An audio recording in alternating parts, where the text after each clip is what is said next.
This one hurts to write. I really want to like Hyper Light Breaker. I was stoked when media about the game ramped up around the Game Awards in December. Pedigree is good, initial coverage and impressions were good. The experience at early access release is not. In the interest of transparency, I bought the game with my own money on release day, and I've spent about 9 hours with it so far.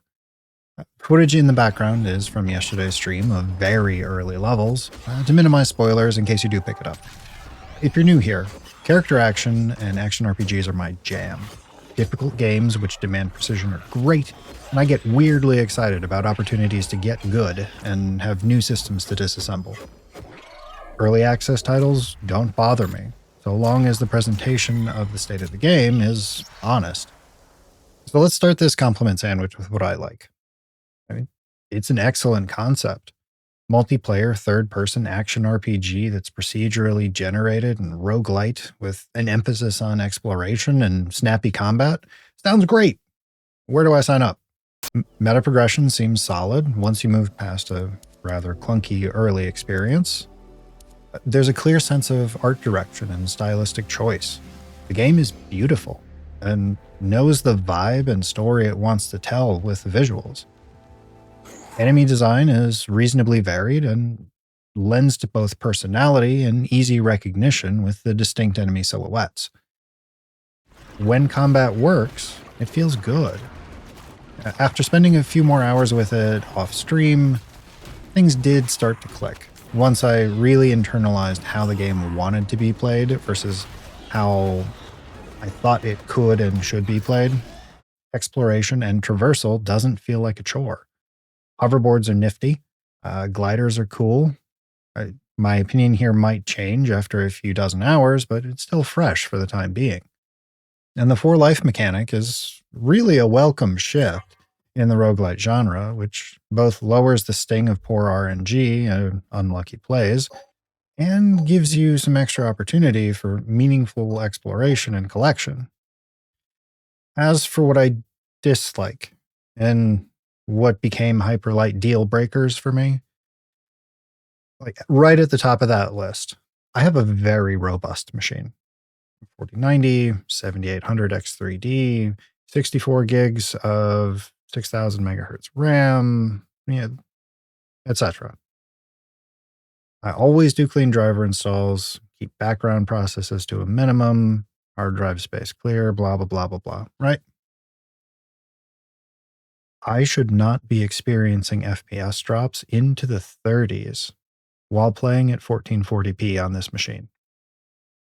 If my machine is having these problems, I can only imagine what others with older hardware are experiencing. This isn't Stalker or some other title touting photorealism. Performance this poor in a game that demands frame-perfect response to enemy action is unacceptable. Onboarding is non-existent. I don't mean obtuse here. I mean non-existent. Some games that works for. Like there aren't tutorials in the original Mario, for instance. I'm pretty sure that first Goomba has the record for the most player kills in all of video games. Mario doesn't have the complexity that Hyper Light Breaker does. I mean, sure, I can and did figure things out as I went, but this added to the totality of frustration and perceived lack of coherency. And really, I don't know where this trend of early levels need to be stupidly extra hard because you don't have a full toolkit yet in roguelites, but it needs to stop. This isn't the arcade. We're not dropping more quarters in every time we respawn. Combat, as I said earlier, feels good when it works, and it feels inconsistent. This may, though, be tied to those frame rate issues I described a moment ago. The reliance on dashing feels a bit like the low points in the first Hades. If you like dash attacks, you're in luck, because you're going to be doing a lot. I'm not sure if this next one is a me thing, but keybinds. I don't even really know what to say here outside of how glad I am that I have a controller with back buttons and the ability to rebind everything on it on a driver level. Like dodge on trigger, which also shares a bind with firing your ranged weapon, but only while you're holding left trigger. Parry on B. Like, claw grip's fine and all, but no. Like, if Neo 2 can get its symphony of key presses working sensibly, I'm confused about this implementation. Further, this again may just be a nitpick of mine. Flying enemies feel terrible to fight without a ranged weapon. This makes the first step of every run acquire rail. If you lack the currency to buy one in the hub, or you don't have one saved. I mean, if that's the hill you want to make your stand on, fine, I guess, cool. But I don't know how much this really adds to the gameplay loop on an experiential basis. I've heard that they anticipate around a year of early access, and based on my initial impressions, it needs it. And yes, I recognize that I'm being rather critical of an early access title this early into its life cycle. Two things about that. One, changes and improvements get made via feedback and time and testing with a wider player base. Two, outward presentation prior to release.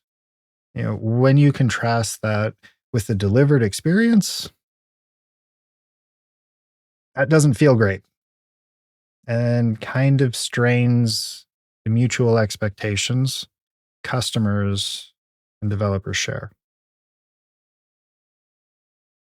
Is Hyperlight Breaker good right now? No.